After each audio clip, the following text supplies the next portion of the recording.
Good morning. Good morning, Jeremy. How are you today?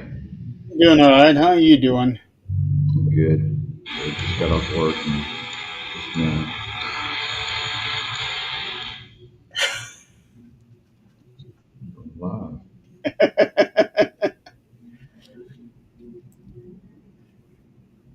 Didn't realize it popped up there like that. But what deal is it? I am working on sharing this thing out. All right.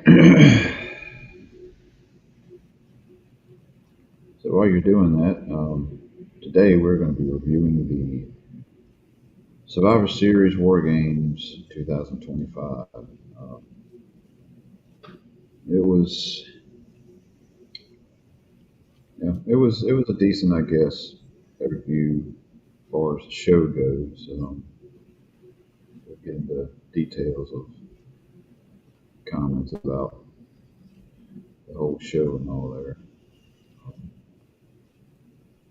Finally got to see Raw last night on a replay, which sadly we were discussing before we come on air that Raw was actually better than Survivor Series this year.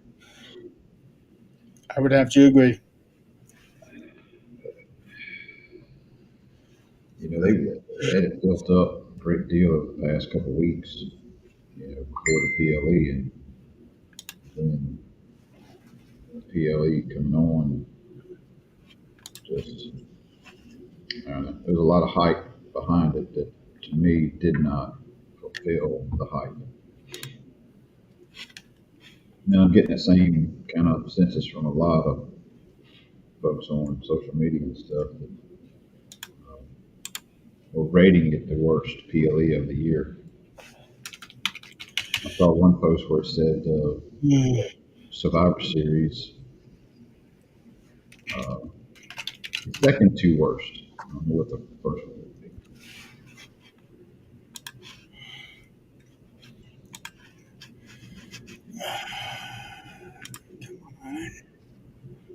Trying to find a link so that. Oh no, I made a typo. Change it on the original, and it'll transfer over to the rest of them. I've done that before. Well, the thing is, I would have to change it on all of them because we're streaming to 9 different locations. So I would have to change. Well, it should change over if you're sharing it two different groups. If you edit the first one, Well, yeah. it'll clean all the rest of them up. Let's see. So it is weather report. It is 33 degrees here in Kosciuszko, Mississippi, and the real feel is 33. What's the degree? 33. And I'm freezing my tail off. It is 21 here. You keep that up there. It,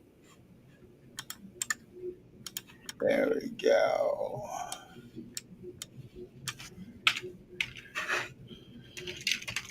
37 is a cold tonight. 31 tomorrow night. Let's go for 45 tomorrow here.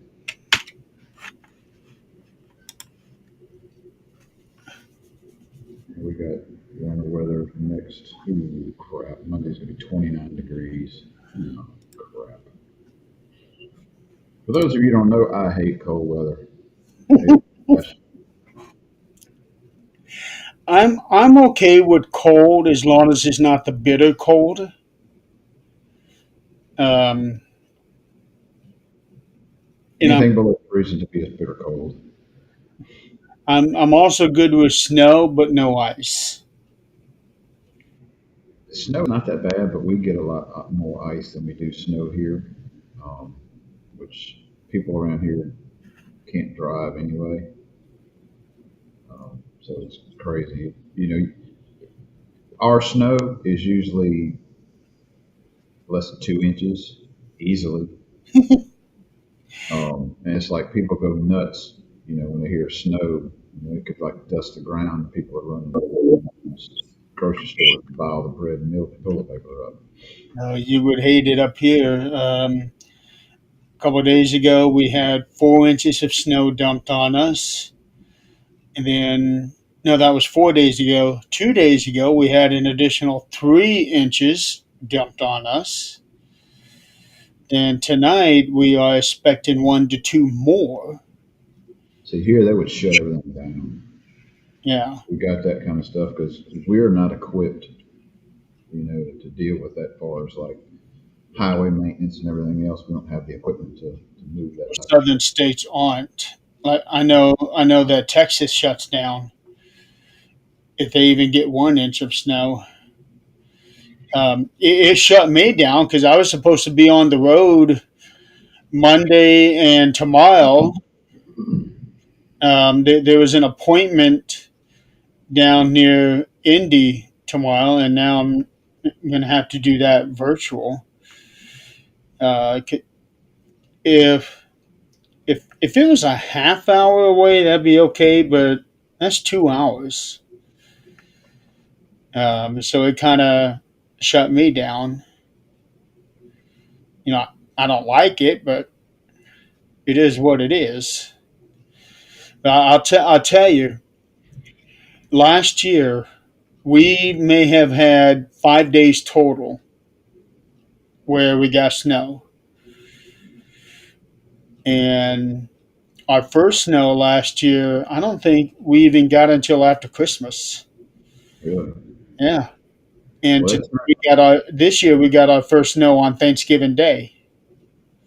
it turned cold here quicker than normal. Usually, this time of year here, it's heck, you can still wear shorts. Um, it seems like winter has hit early here, and from what I saw, it don't look like it's letting up. It's it's making up for last year up here. Yeah, I mean, it's been Christmases where it's been 70s here. We had that a couple years ago. It was about 60 some. I was able to walk from my house to Dad's house and not even have a jacket on Christmas Day. Uh, How far of a walk is it? he's just right across the street from me. Oh, that's easy. Yeah. Um, then there was another recent Christmas where it rained on Christmas Day. I think I want to say last year we did have snow on Christmas. I don't remember, but I'm pretty sure we did. And I'm pretty sure we're going to end up with a white Christmas this year. Yeah, considering you already got snow. Yeah, yeah. So we already got 6 to 7 inches, but some of it is melted away, but everything is still very very covered. Um, it's just letting us know, hey, winter's here now. Yeah, Uh, Before we get started, we should acknowledge um, the death of Larry Brooks. If he had a last name, I'm pretty sure they considered him as such. So Larry is the dog of CM Punk and AJ Lee.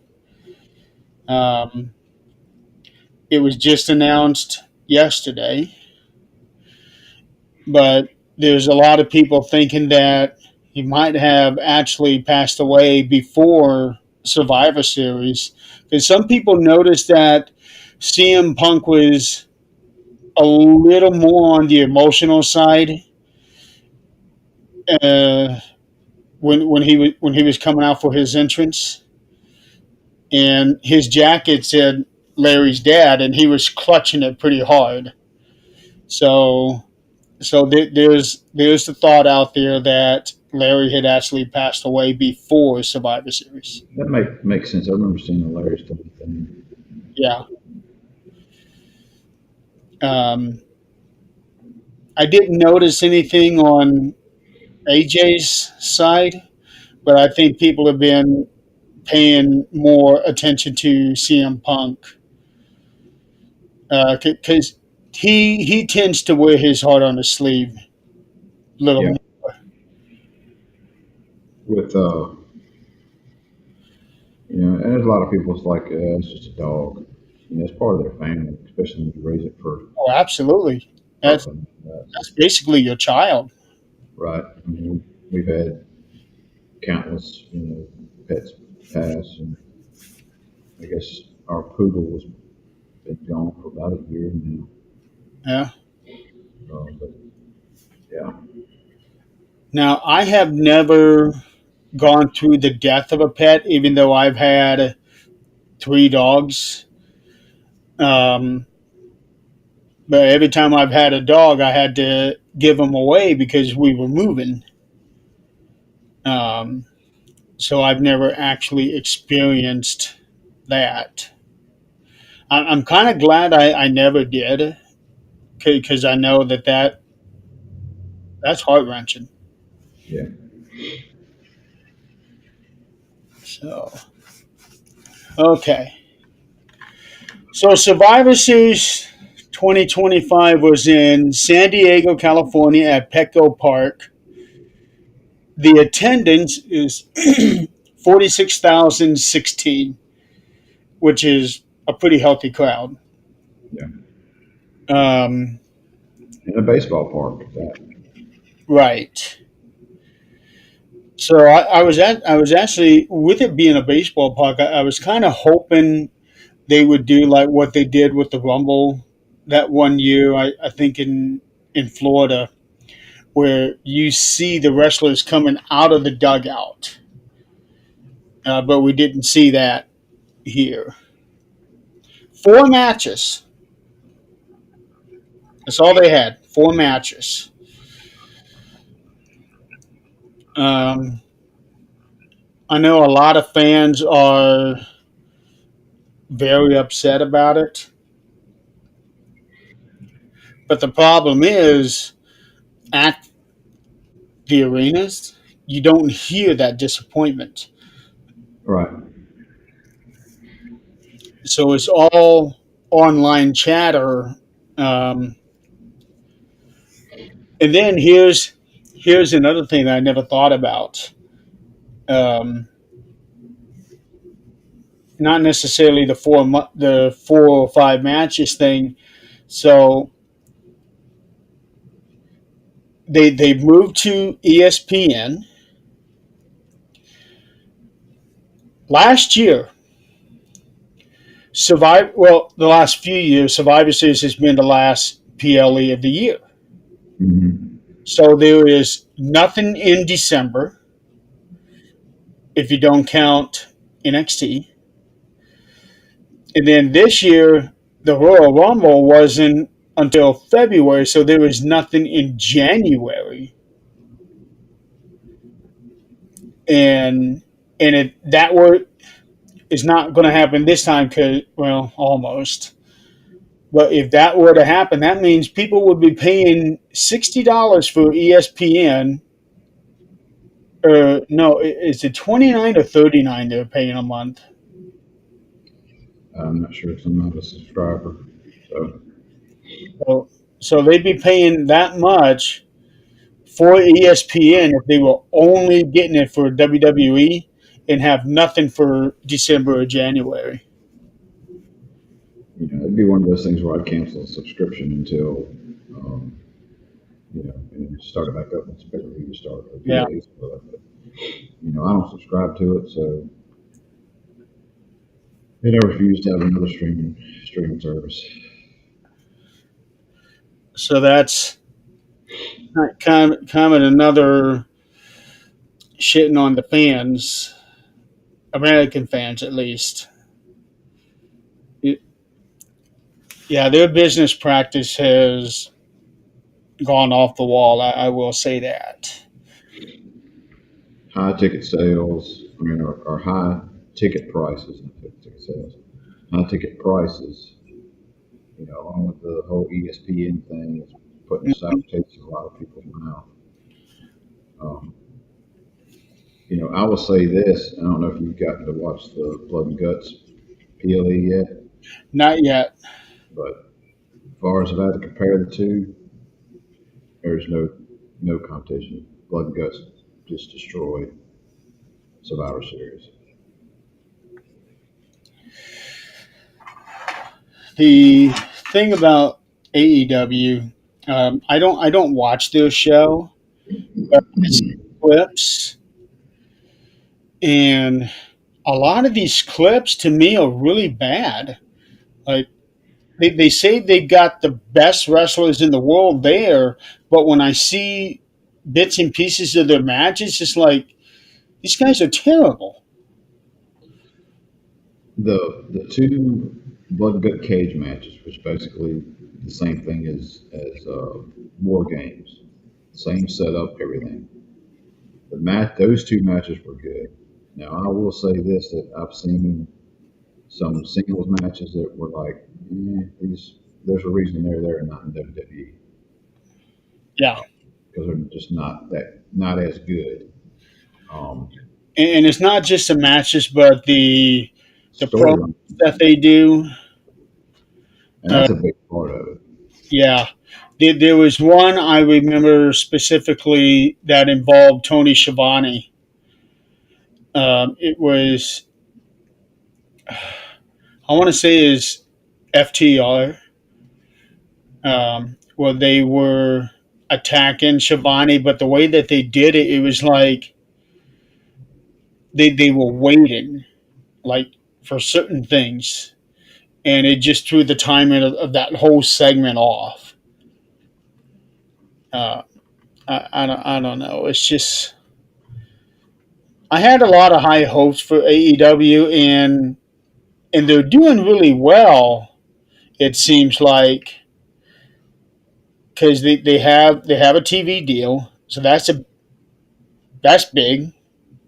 Just on that, um, but they don't seem to be delivering like they should be. They're not even hitting a million viewers at all. It seems. And I'm sure they got another pay per view coming up, another PLE coming up soon. Haven't really looked.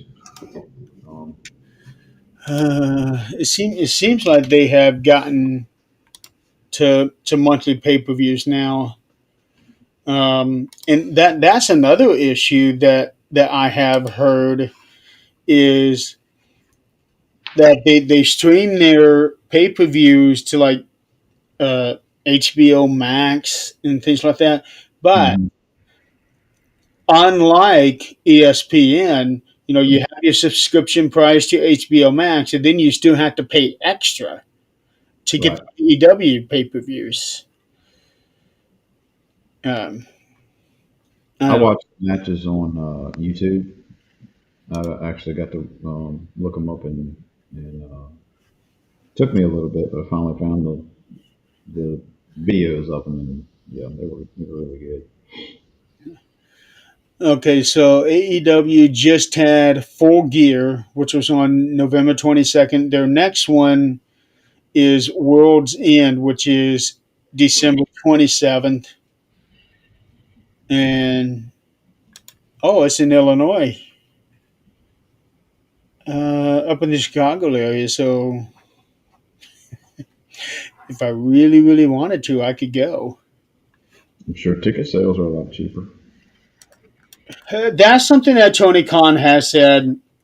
He's been especially emphasizing this ever since that Mark Shapiro interview where he said that Vince McMahon was focusing on families instead of maximizing his pricing. Now Tony Khan is emphasizing on the whole pricing for families, which Makes sense. it makes perfect sense because that ultimately would help him get the people. But that's the thing; it doesn't seem like they are getting.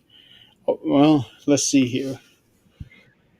Well, Actually, I take that back. They've had Well, they've had 6,300 at Wrestle Dream, 12,000 at All Out, almost 19,000 at Forbidden Door, 21,000 at All In, which was the one in Texas.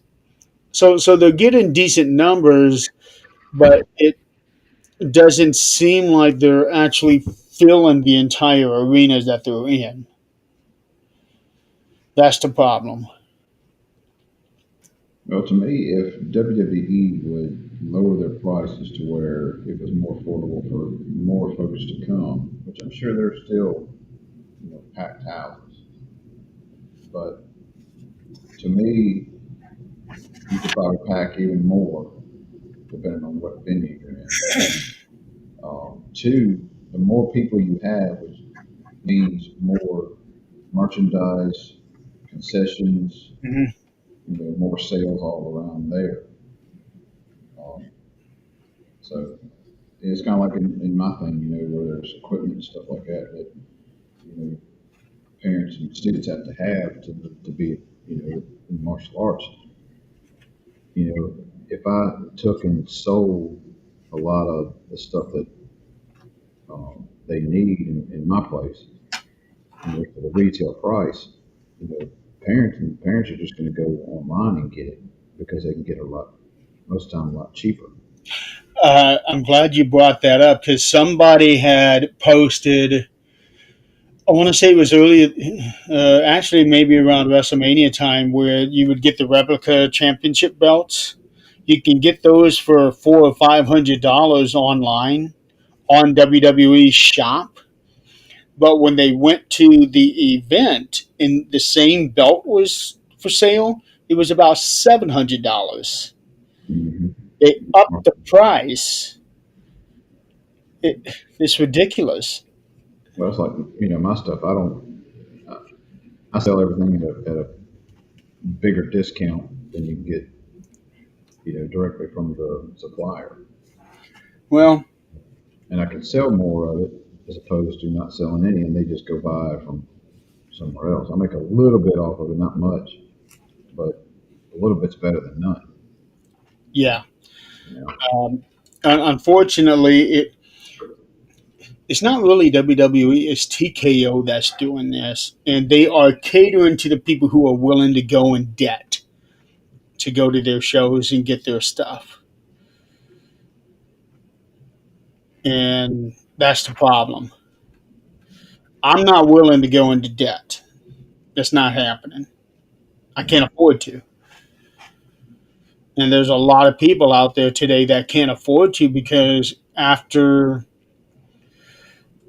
the pandemic basically destroyed our economy, there's a lot of people who still have not been able to recover from that. Yeah, you're having to, everything is higher. Yeah, I'm more worried about getting groceries and keeping my lights and gas and everything, my utilities on than I am worried about going to a pay per view or PLE. So it's the priorities. exactly. So TKO is not doing their fans any favors, that's for sure. Yeah. Um, so so let's get into the matches.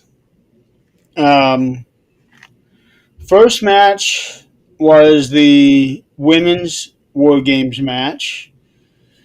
Um, AJ Lee, Alyssa Bliss, Charlotte Flair, Io Sky, and Rhea Ripley versus Becky Lynch, Lash Legend, Nia Jax, Asuka, and Kairi Sane. Um, and just like last year, it was like this match was put together in the last couple of weeks. I don't think they even had a match announced until 3 weeks before the event.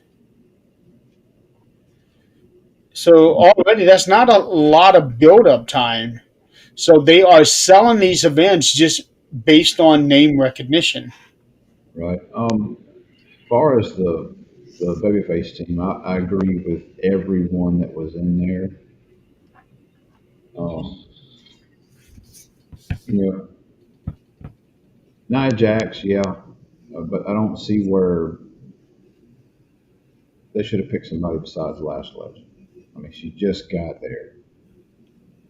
I think that was kind of the point for this to be, even though she was in the Rumble this year.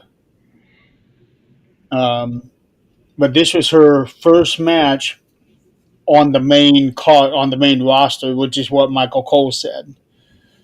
Um, I actually like her, but the whole pairing with her and Nia Jax just doesn't make sense. Right, Except that those two are probably the two biggest women on the roster in terms of height and size. So they would be a monster team.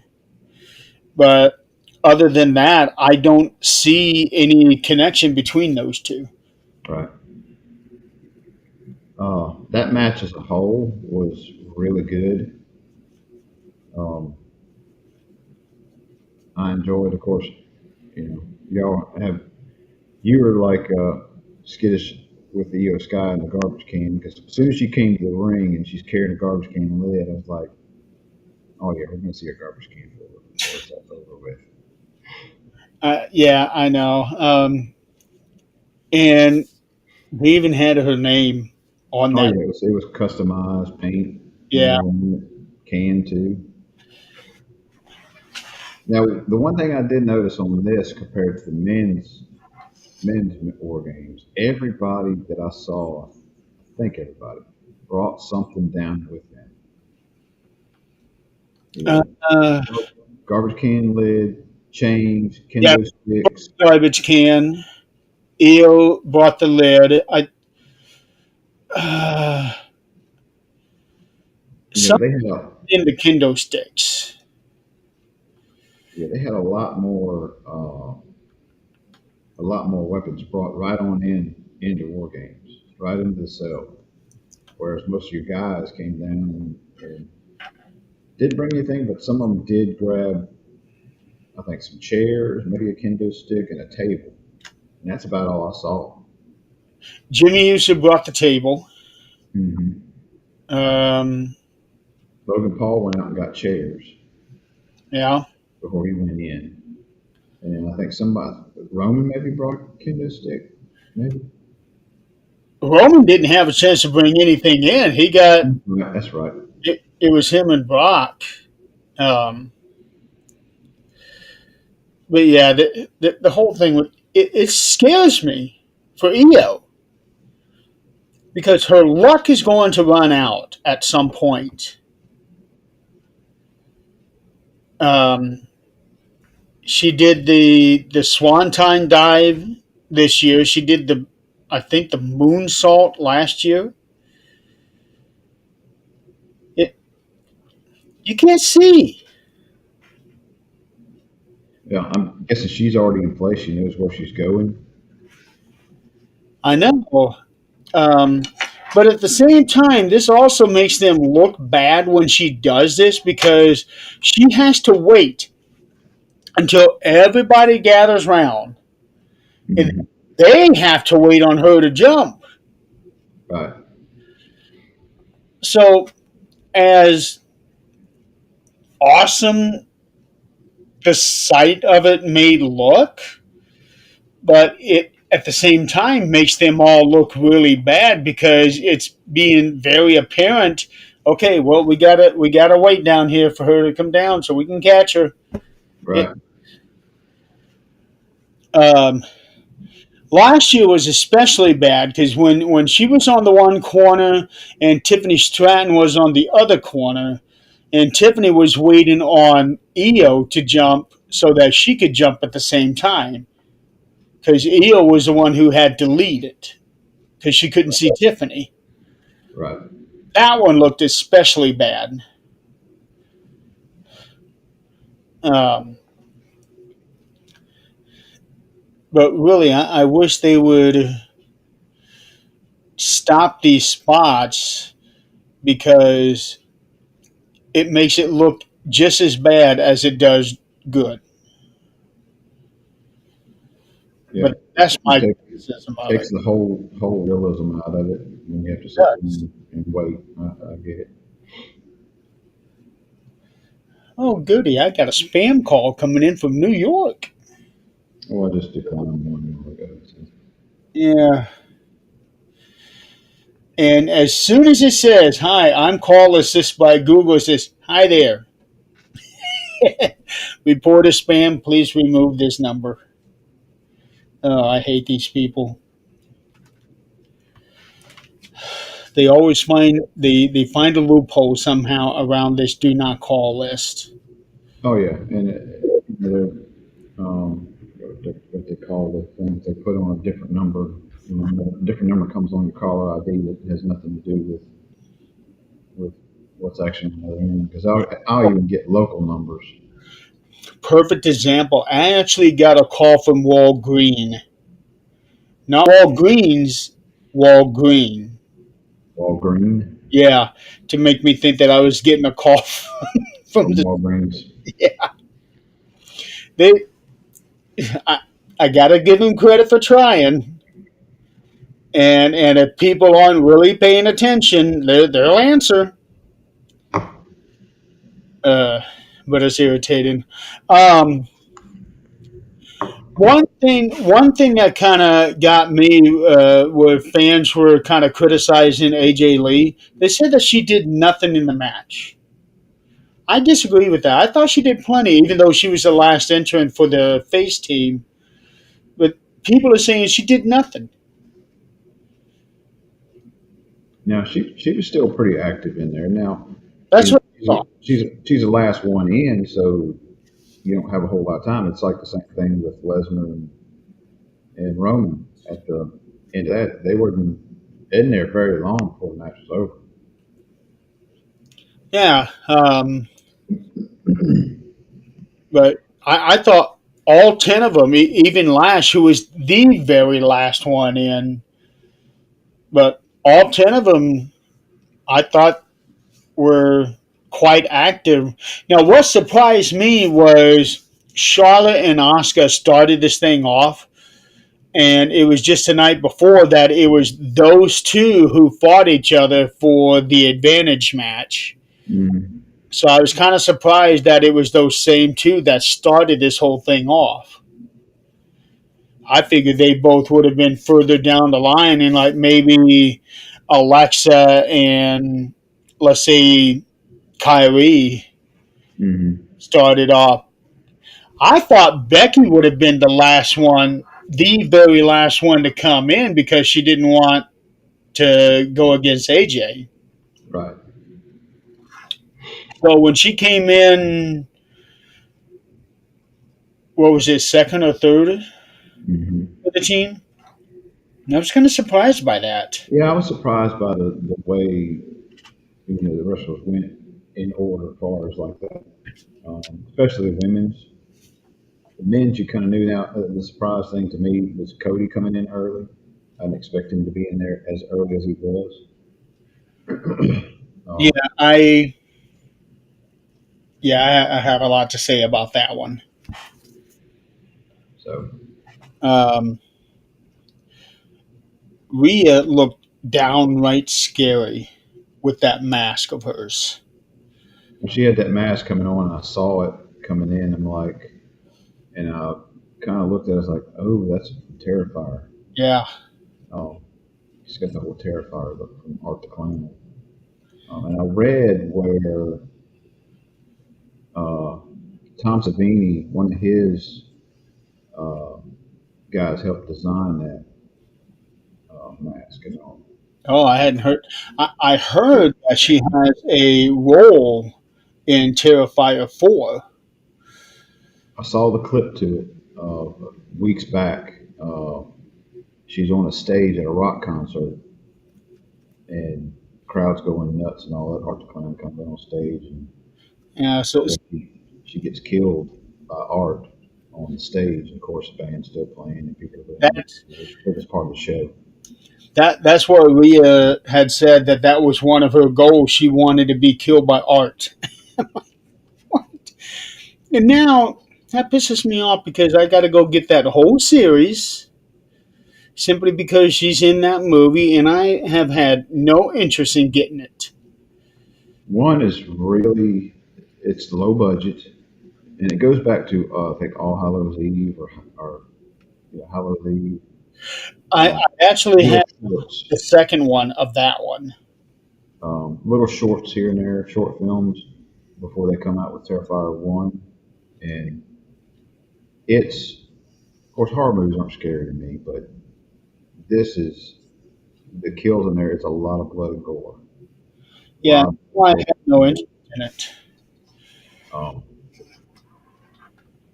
and of course, 1. 2 was decent. I didn't care for the whole way it ended.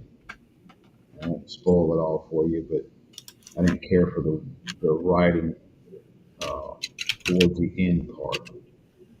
It just didn't make realistic sense. Um, and of course, I watched 3. 3 was very dark, just as bloody as the others. And I kind of had an idea, and we're getting off subject of Terrifier. Uh, 1, at the end of it, where he basically dies, I won't say, it all happens, but he comes back in 2. And after seeing him, die in 1, how they can have 2 with him come back? It's like immediately, it's like, because they don't give any backstory yet. It's supposed to be coming out in 4. But immediately, it's like, this guy is a demon of some kind because there's no way to survive from 1 to 2. Okay, so Art the Clown made his debut in The Ninth Circle, which is a short film in 2008, and then a short film called Terrifier in 2011. And it's because of those two. Okay, both short films were included in the anthology film All Hallows Eve, which then had the sequel, and then Terrifier basically spun out from that. Right. Okay.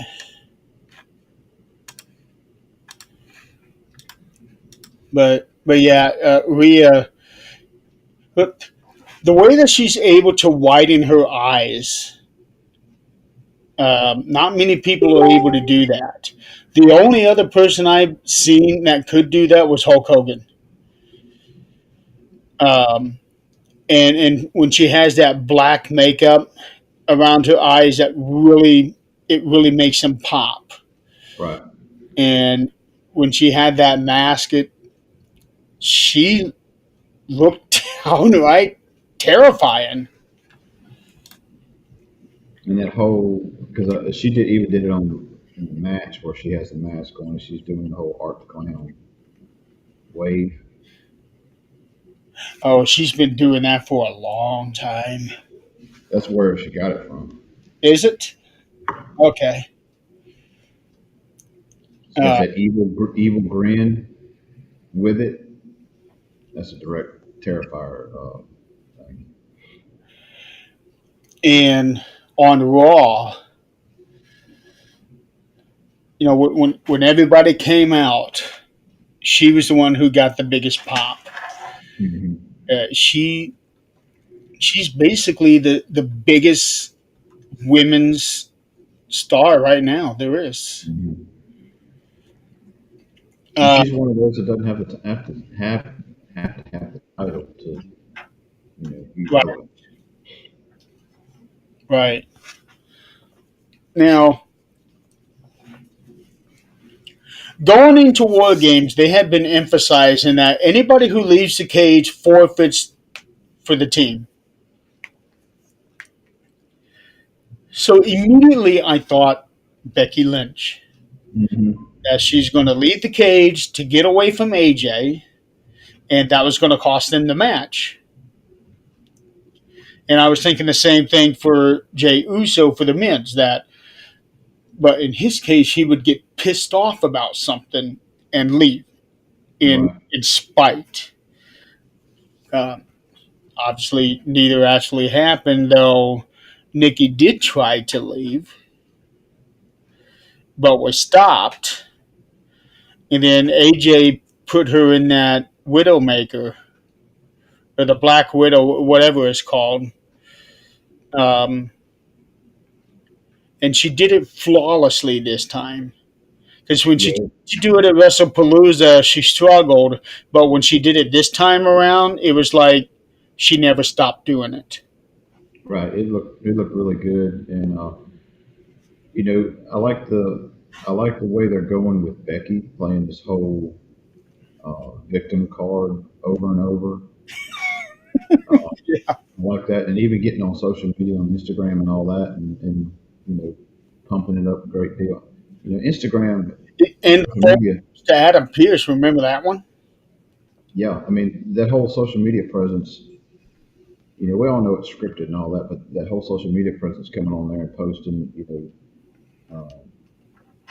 stuff about the show, about your character, and stuff like that. It's just another avenue to push your character even more.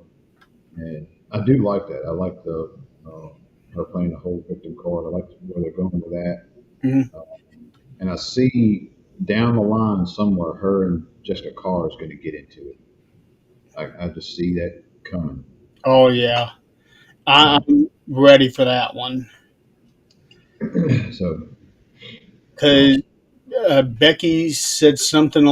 Somebody said something along the lines that the last 5 matches that Becky has lost, Jessica has been the official in it. right, So something is definitely happening there.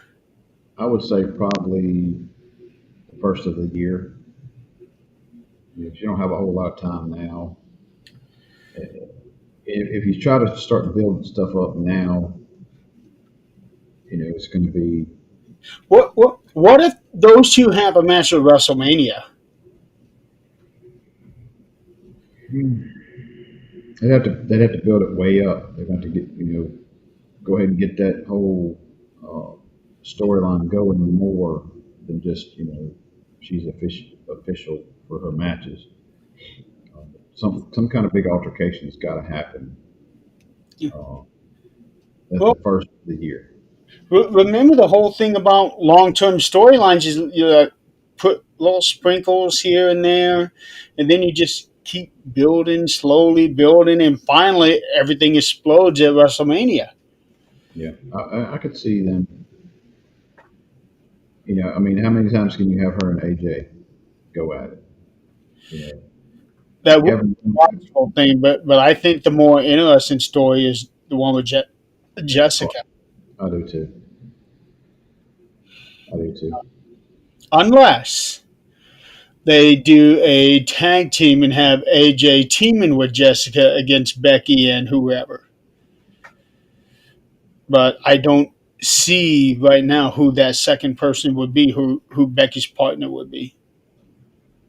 After watching Raw last night, because I was like, you know, spoiler alert, but you had Flair and Alexa Bliss versus Rhea and Io. And I'm guessing they were going to push it to the point of number one contender for the female tag titles. Well, then you got the Kabuki Warriors jumping in at the very end of it and beating everybody down, and then you got Judgment Day jumping in. Yeah, Then you had Bailey and uh, Lyra. Laura come in before Judgment Day come in. Now you got 5 tag teams. Because at first I was like, all right, well, Kabuki Warriors jumped in and interrupted the whole match, caused a disqualification.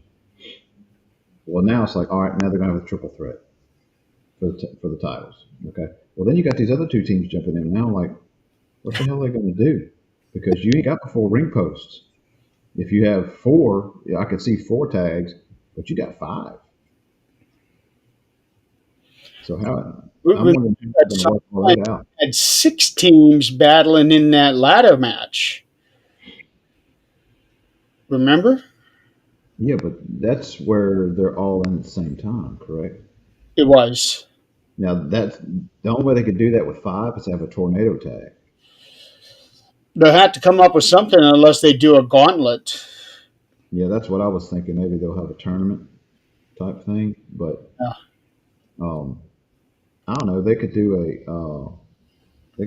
tornado tag with all five in there. I Plus don't some know. ladders. Of course, that would be no DQ, so you know there's going to be ladders and tables and all that stuff coming in. It's going to be interesting. So Team Rhea, they won by Becky Lynch tapping out, or not tapping out, as she was waving at her teammates to come get They're her. all on the ground. Yeah. Oh, somebody pointed something out that I didn't catch. When Io came down with the trash can and they were all on the floor, Io was actually laying on top of one of the opponents. I think maybe it might have been Lash, and and technically the referee should have counted because she was on top of somebody Was for a she still cover. in, was she still in the well, I saw another botch where there was two people being pinned at the same time. Don't remember exactly who it was, but one kicked out and the other one was still being covered and it just kind of went away. Oh, I didn't see that one. I saw that and I was like, well, we got this one over here that's pinned. She kicked out, but this one's still being pinned. And they just finally just let her up. Yeah, so it was a good women's match. Not the best War Games match that they've ever had, but it was pretty decent. It was decent. You had a little bit of blood, uh, not a whole lot, but just a little bit.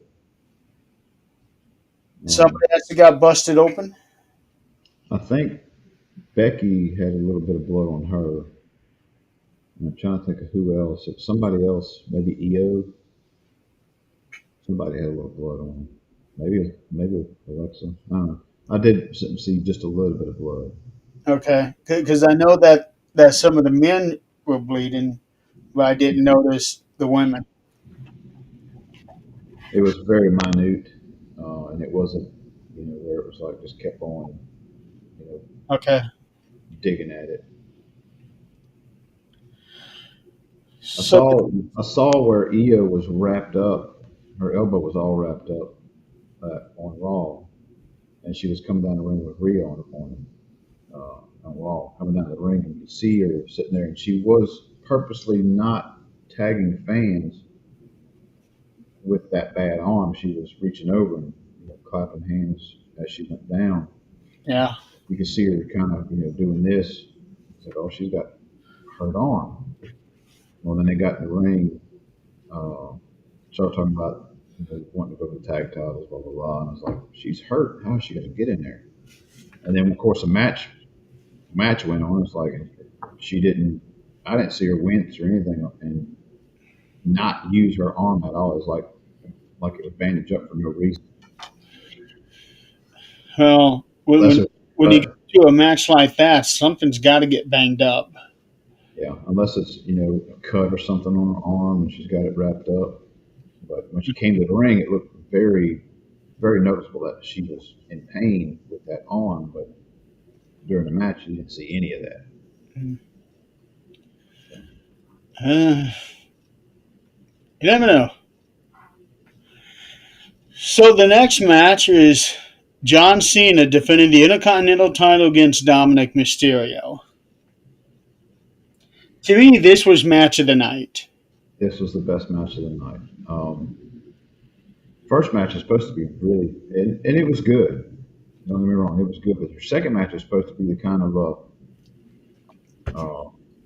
lackluster type. But this one, it was a good match. Um, I was pulling for Dom. Um, get the title back. I just think it works better for him right now. Hmm. Um, but that whole match was good, and the ending was just the writers outdid themselves on the ending. To me, the whole interference and everything else, and the whole storyline on the ending was good. The the Penta spot that scared a lot of people, and I'm looking at it like he didn't really land on his shoulder. If anything, I thought he hit the back of his head When a little more. when I saw it for when it happened in real time, it looked like it was a screw up. It was like, oh crap, and he landed, and just the way they played it good. I was like, oh come on, he's going to go out, you know, like this. It's going to suck. You could hear people booing, Yeah, you know. And it's like, oh come on, because it's the exact same thing what happened with Penta and Solo. right? And it looked good. Of course, I replayed it a couple times. It's like, it's kind of like the Liv Morgan where she got hurt and got taken out. It wasn't anything spectacular as far as ooh goodness, it wasn't like that. It's just some freak thing Oh, that happened. she was just falling forward and Right. her hands to stop her, and that just enough to pop her shoulder out. Yeah. So things that don't look like it's really Yeah, like yeah, that night where they popped her shoulder back in, and Raquel was sitting there. She's like, "Okay, it's done, it's done, it's done." And yeah, that you could see the shoulder going back in there. Ugh, that had to hurt. the whole Dom thing, acting and wind up being a work, you know, um, I thought was it surprised me, a little. It actually surprised me. I was like, oh crap, that's a whole work. I was like, and they played it good. Yeah. Um, I noticed real quick that I didn't think that it was a legitimate thing because the referee didn't put the X up,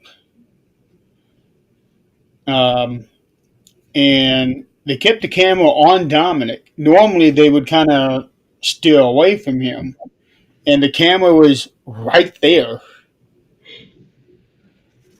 And it did show the replay a couple times. Usually, they're not going to do that if it's a real deal. Yeah, But and if once Roxanne and Raquel got in there and started beating up on John, that's when I knew. Okay, yeah, this is this is what they're planning on. And right, then the funny part was Dominic mysteriously healed, came in, and went for the pin, and the referee wouldn't count. wouldn't count. Yeah, I was like, what is he doing? It's like, regardless, you got to count. Yeah, I don't think I've seen that happen before, where the referee refused to count. Yeah, he was like pissed off because he was freaking lying Yeah, about being injured and all that. That was definitely different. it was. Because I was laughing with how the referee was reacting. I thought, okay, this is new. They have never done this before. Um, and, and now it makes me wonder: is this the same referee that's been in most of Dominic's other matches, where he's been doing the whole thing with the belt and the bell hammer and all of that stuff, and he's finally getting tired of it? Could be. It could be the whole same thing. It's just a car thing. Yeah. You know. But yeah, it was good. And see, after that, they went back and forth a little bit, and then Cena accidentally knocks a ref out of the ring, and Hmm. then you got Finn Balor and them coming down and interfering in the match, and Cena got the better of both of them, and then of course Yeah, got them both up in the F5? Not F5, that's Lesnar. FU? A. It was originally called the FU. Now it's called the AA. Oh, Attitude Adjustment. so Yeah, you it take was originally called the FU. you took both of them out. Oh crap! All this stuff's gonna happen, and Don's still not gonna win. And then Liv shows up. She got a big pop She did. coming down the ring, and it's like, and it looked out of place. She just jumps in the ring, and starts, you know, talking with Dom, and was like, what's going on? And then I was like, when I saw her punch Dom, I was like, holy shit! And then she's, hugging on, jumps in John's arms and hugging him. And then her face changed. Face changed. And holy cow, she looked scary. Jumped down and kicks John low. And then she went and got the belt, didn't she? Yeah, she got the belt and hit John with it. Yeah, after Dominic did the 619, Yeah, that was it. yeah, she hit John with the belt. Then Dominic did his splash. And here's what Chris didn't like. The referee is knocked out. She throws him back in the ring, and all of a sudden he's wide awake. One, two, three. Yeah, he should have. The ref should have.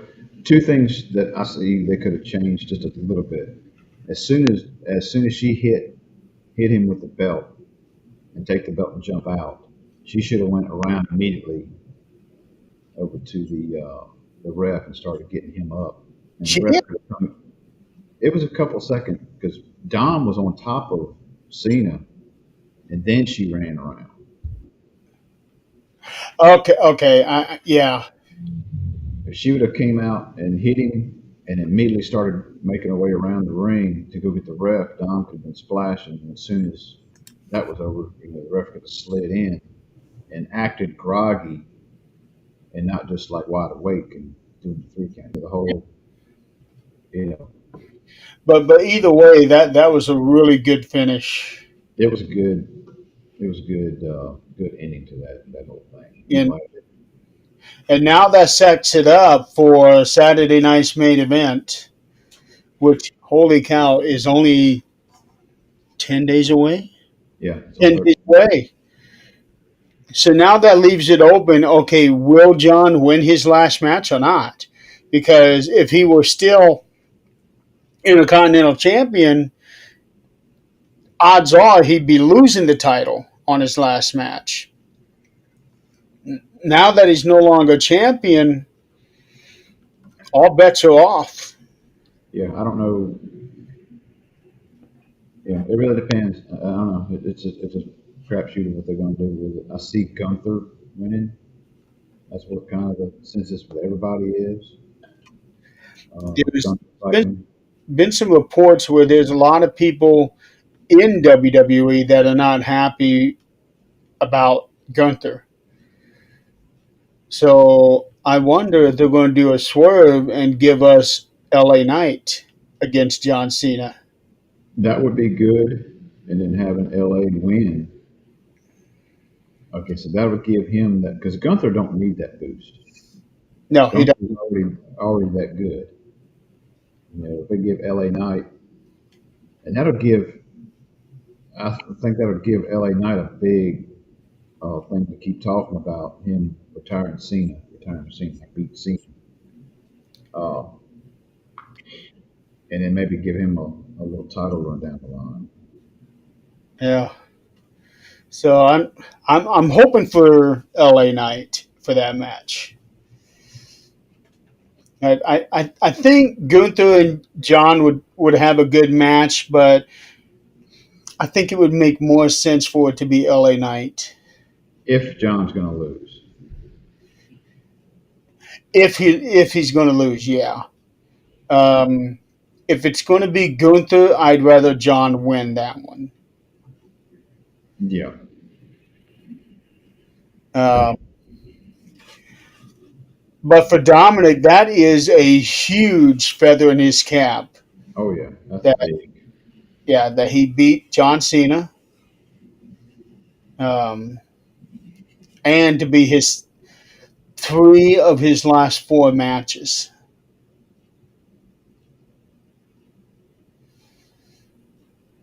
which Yeah, is like a lot. I did notice last night. Um, well, last night I watched it on Raw where they showed Judgment Day outside, standing outside, and then Dom and Liv come pulling up on Lowrider, and they go over there and open the door for her, and they get out, and blah blah blah.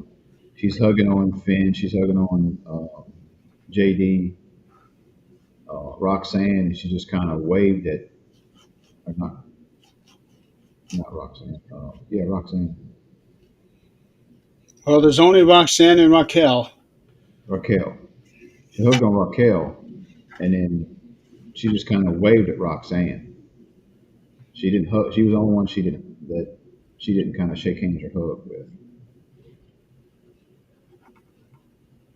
I don't know if you watched it or not. I'm still waiting on Judgment Day to implode, and I I think now see. Liv is back. It's going to.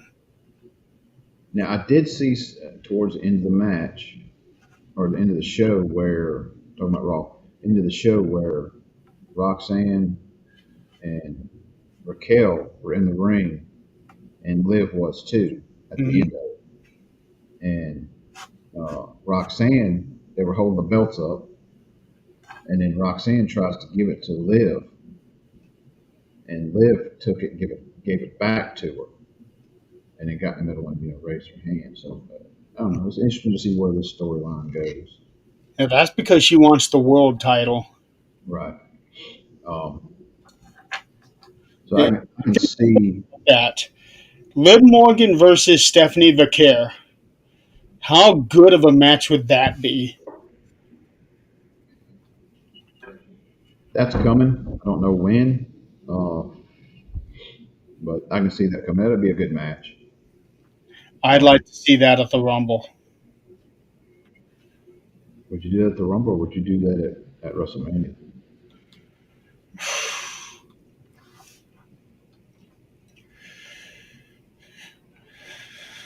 Or would Rhea, Okay. or Well, would you? so all right, so let's jump on that there for a minute. Who right now do you see being the winner of the Royal Rumble?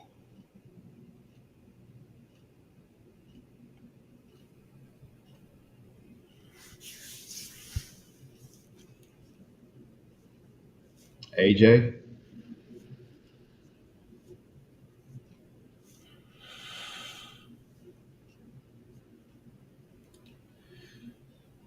Becky's got the Intercontinental, don't she? No, Becky lost that title. So Becky don't have a title right now.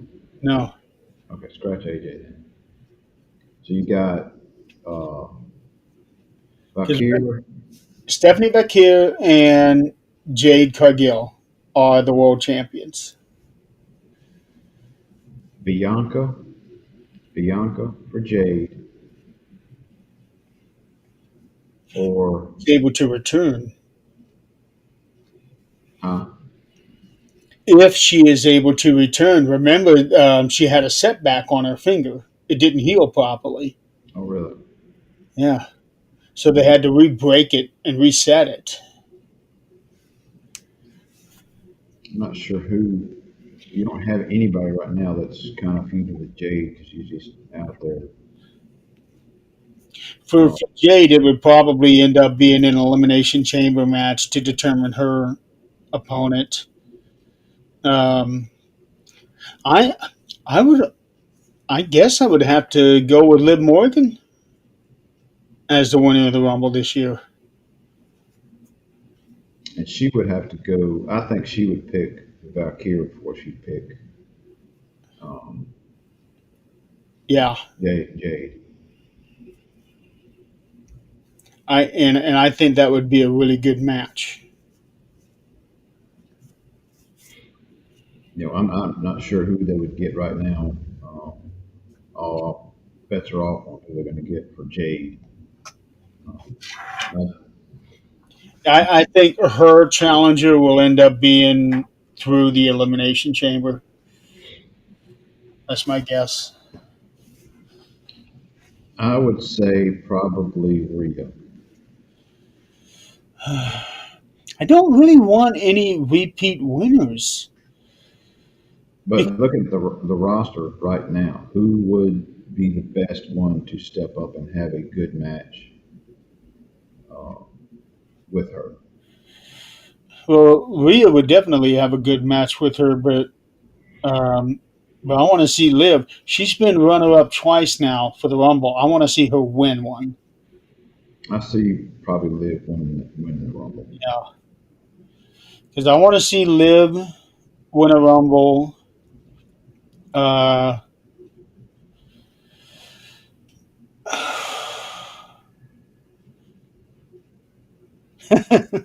I wouldn't mind seeing Alexa winning a Rumble.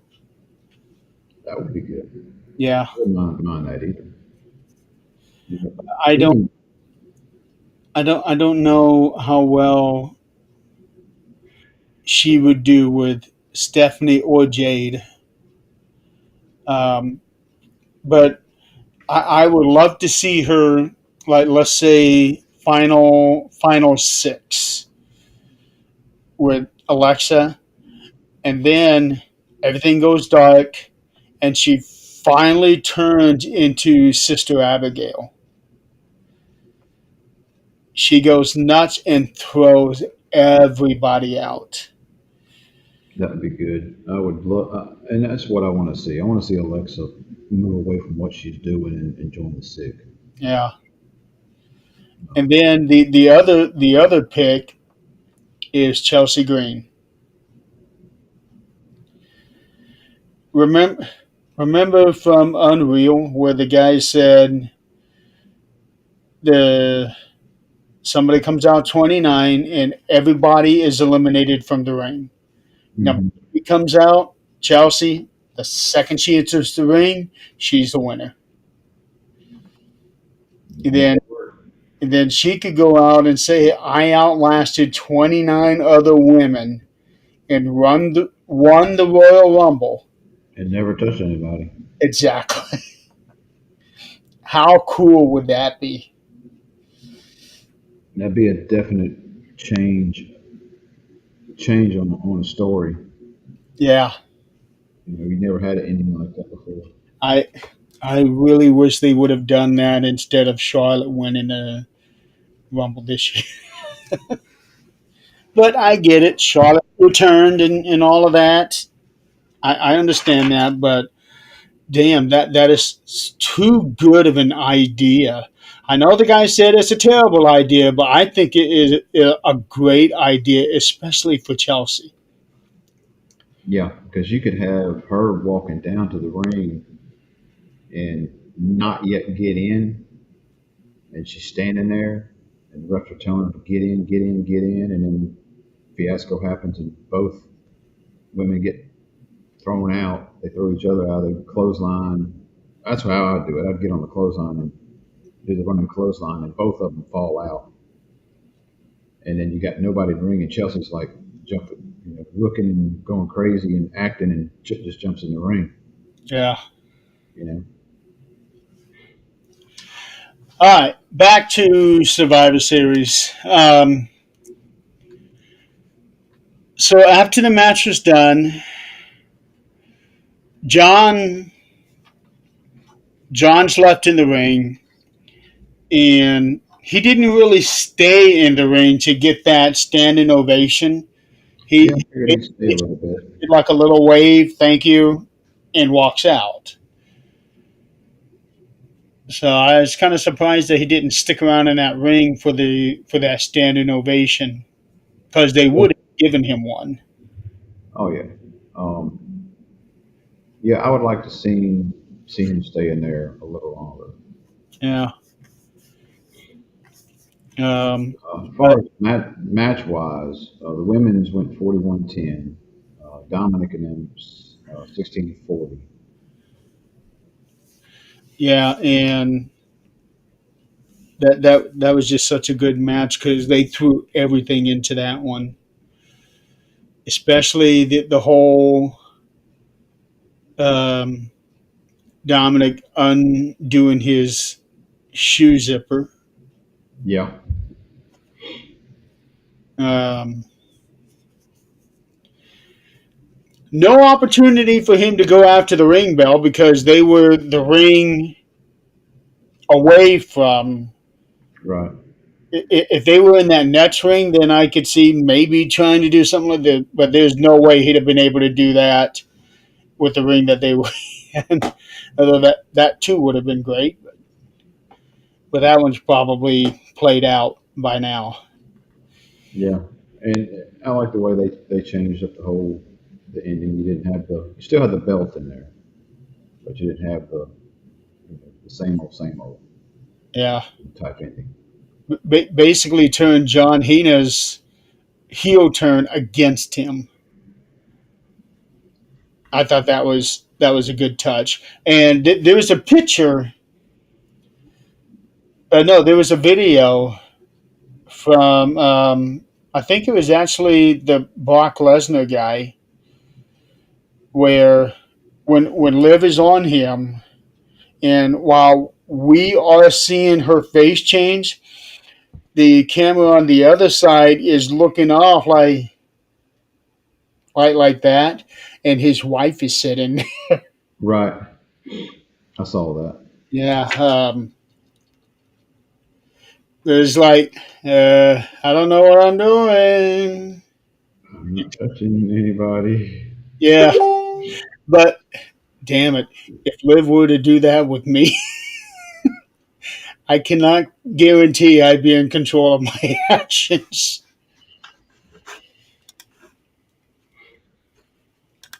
because she is wow. That's all I gotta say. She is wow. Um, Next match, Stephanie Vakir defending the world championship against Nikki Bella. I gotta say, I wasn't expecting much out of this match, especially after seeing how Nikki and Becky Lynch's match went. But this match was quite a bit better than I expected it to be. Yeah, it has some good spots in it. It was to me, it was not the worst match of the night. Um, it was, and not to say that as a general whole, the paper was decent. It wasn't like out of the park type thing, but it was decent for what it was. I'd like to see a little bit more uh, in the other three matches that were there that we hadn't seen in Dom, but they didn't live up to the hype that I was hoping for. Uh, Well, wasn't it just a couple of weeks ago that Nikki turned on Stephanie? right, so you didn't have a whole lot of time to really Yeah. build a lot to this match. I really didn't see any like there was any botches in there that I can remember. I I do remember noticing that Nikki was in hell of a good shape. Probably the best shape she had ever been in. So she's been putting in the work. Yeah, I mean they had a good match overall. There again, Raw's any of the Raw matches from would outdone that match, but all in all, it was a decent match. The one thing I didn't didn't like, I did, but it didn't just look awkward when she did the devil's kiss on the announce table. Uh-huh. Oh yeah. did it again in the ring. It's like, usually, you know, whoever she's doing it to has got their hand in front and they're sitting there, slapping. Nikki was trying to do something else with her hands behind her and doing it. When she was in the ring getting it done to her, I was like, I don't know how she's not hitting her nose, at least her nose, on the mat.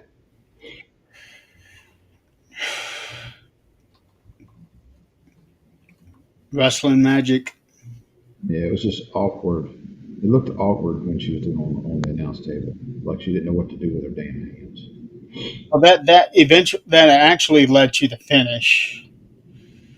Um, but one thing I did like was when she tried to do the devil's kiss in the ring, and she turned her over. Nikki kept turning her until she got Right. out of the ring.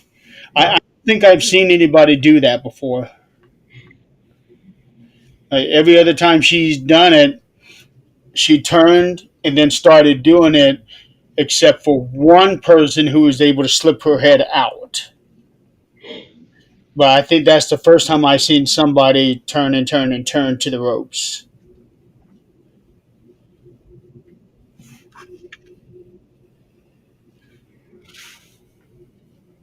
Um, then she did that corkscrew moonsault.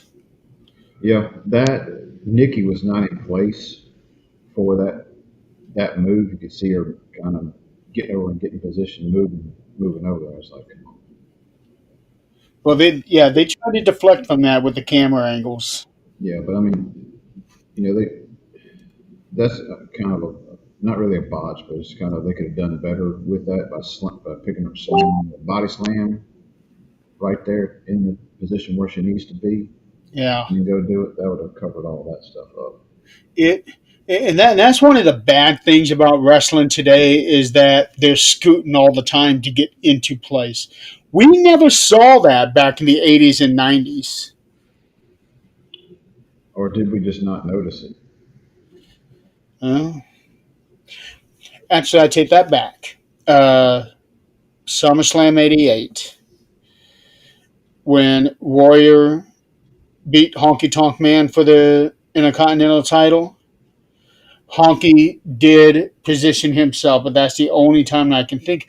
But you also got to remember these are old school, so they knew what they were doing. Something has gotten lost in the training and the work in what they're doing today. It might be the the fast paced match the way it is now compared to what it was back then. Right, Because the lack of communication in the ring at any point in time can break down. Because right. Nikki might have like, what's next, and then see her getting out of the ring, going to the corner. Oh, I got to be over here. You One know, thing I did notice um, about this was Nikki would have been in place if Stephanie had gone up the front turnbuckles, but instead she circled around and got up on the back turnbuckles, and that's where Nikki had to redo herself. That's what I saw. So I think on this one, part of that blame would have to go to Stephanie because she didn't go up that first one. hmm Um, I'll have to rewatch that and make sure that that's what. Actually, let me see if maybe I might be able to. Um,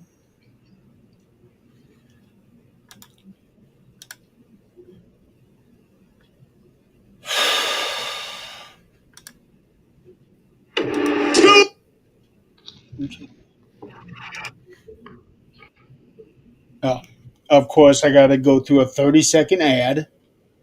hmm So, so while that's going, the men's games match.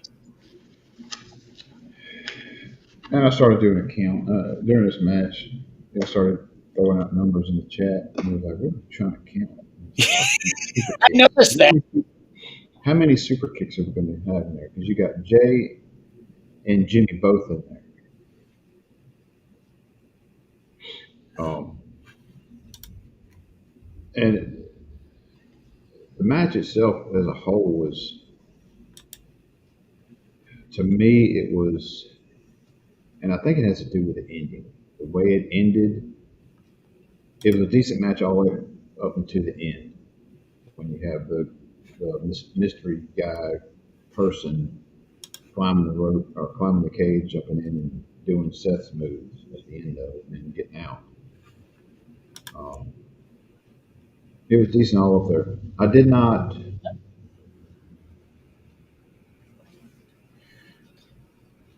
Waving You us good? up in the comment. Oh, um, I Lesnar and Roman coming in. You knew that that was going to wind up happening. Them two hitting each other. Um, I like the way he met outside the ring, and they started their little fight outside the ring, and eventually met Hmm. again. But after that, it was like Suplex City. It was spears, just back and forth. Punch. Yeah, it's just like this But is all. the thing that I noticed about Brock and Roman, when they met, the fans were excited to see them. Would I be correct on that? That is correct. In the past, the fans were sick of seeing them wrestle each other. Three WrestleMania main events, plus SummerSlam and where all else they they fought. The fans were sick of seeing them, but on that night they exploded. Well, that's because all the hype built up from the previous week, leading up to War Games. Seeing them, clash right before the match, um, and it was good. I like the who all they picked for the teams was good. Um, Did you hear who was originally supposed to be on these teams?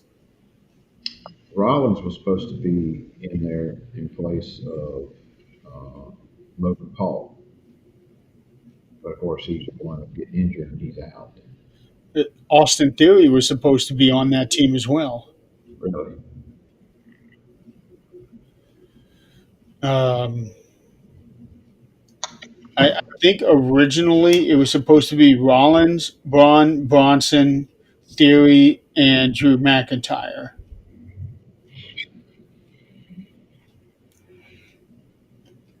And when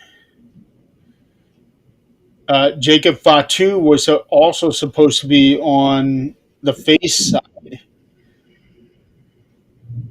but when he got injured,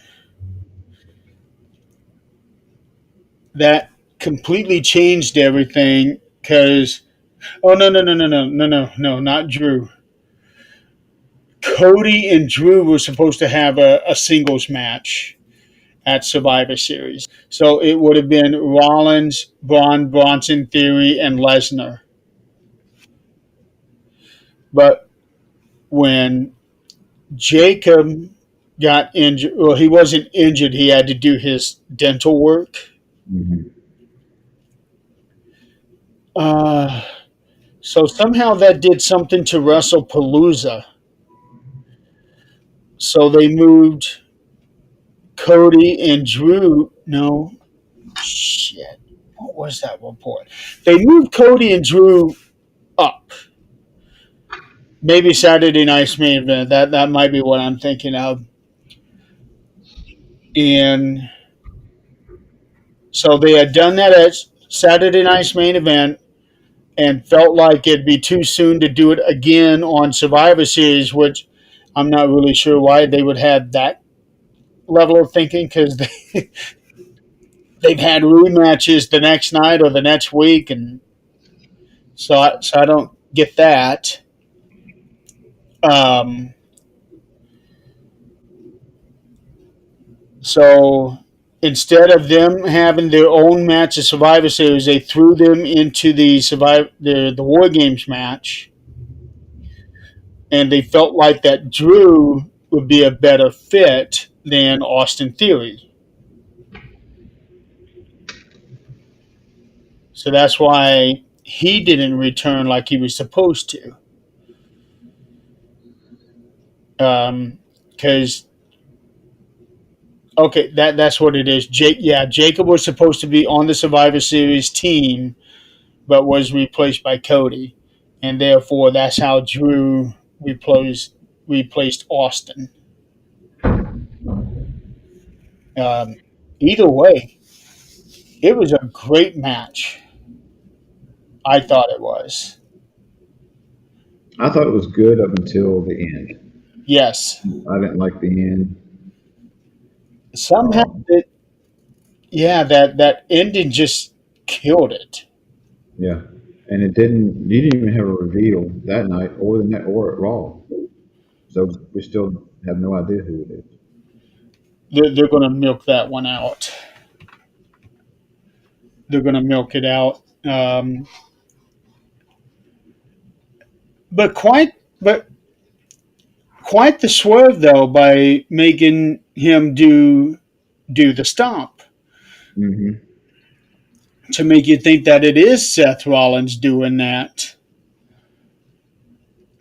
Um, but we know that there's no way that after having major shoulder surgery, he'd have been able to climb up that cage twice. Right. No, that wasn't said. Yeah. Um, my first thought was when this guy came in was that it was going to be Chris Jericho. That was my first thought. Because Is what his contract up? huh? Is his contract up? I want to say that it is, but I'm not 100% sure. He hasn't been there since April. He's been doing his concert, then he did his cruise, but he's been rather critical of AEW lately and has been associating with the WWE wrestlers. Um, and it's also been reported that he has been offered a contract by WWE, but it hasn't been said if he's signed or anything. Now I wonder if they're trying to pull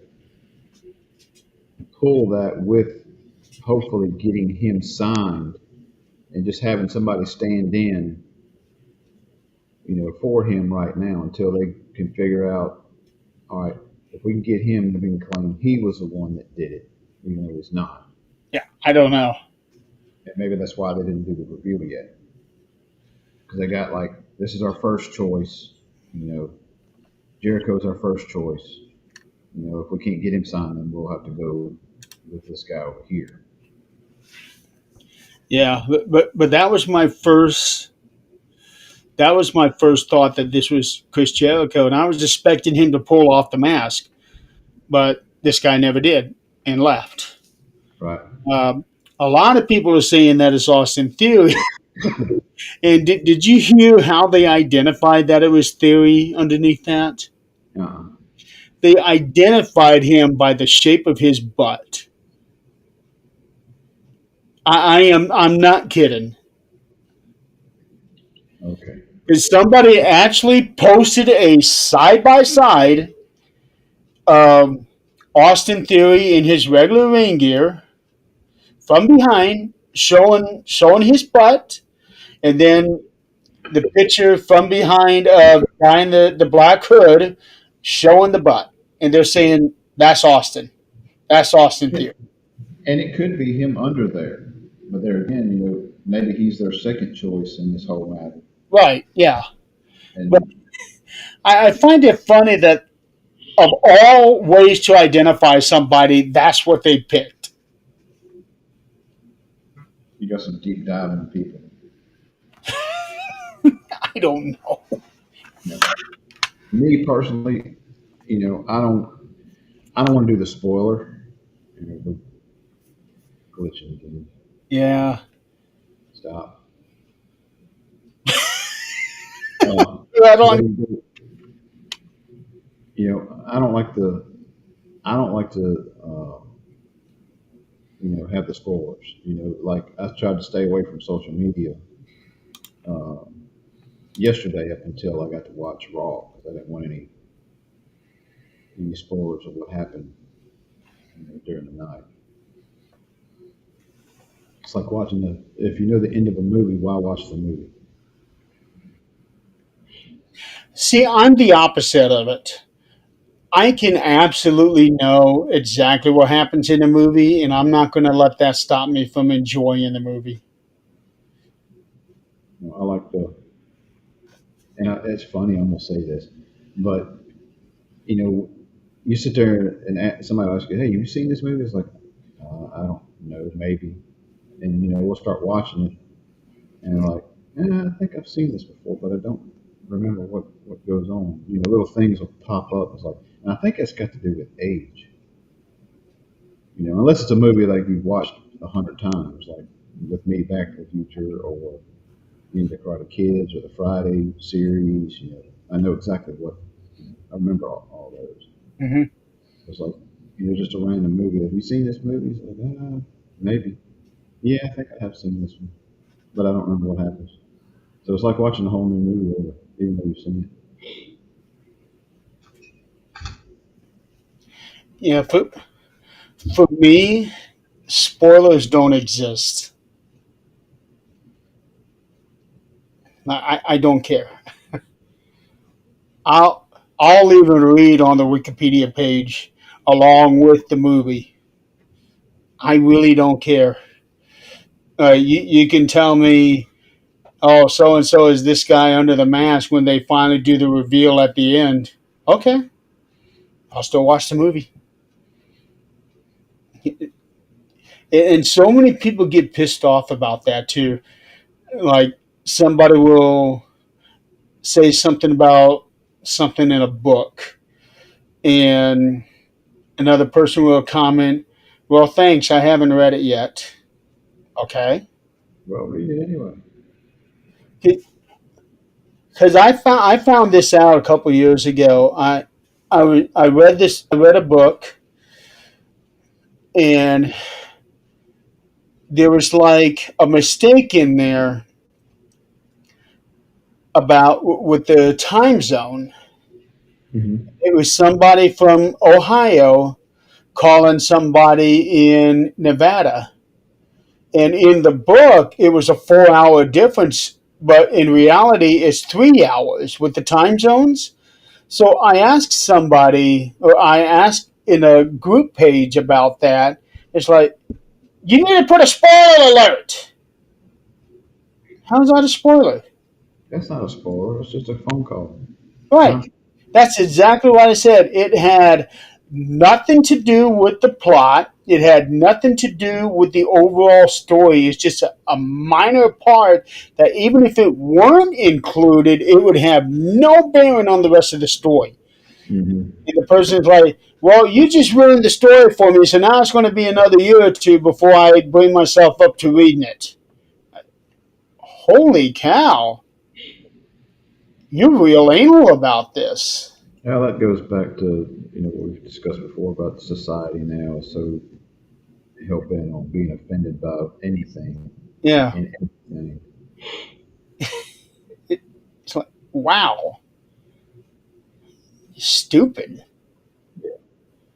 That's why I always say spoilers do not exist because it is not going to keep me from watching a movie, reading a book for the first time because I'm going to read it and I'm still going to enjoy it even if I know what happens in the end. I don't care. And if people don't like it, well, guess what? I don't care. It's not my problem. But well, that's What my do you, for the so what do you rate the 1 to 10? What do you rate it? the, say that again. What do you rate the whole pay per view? Uh,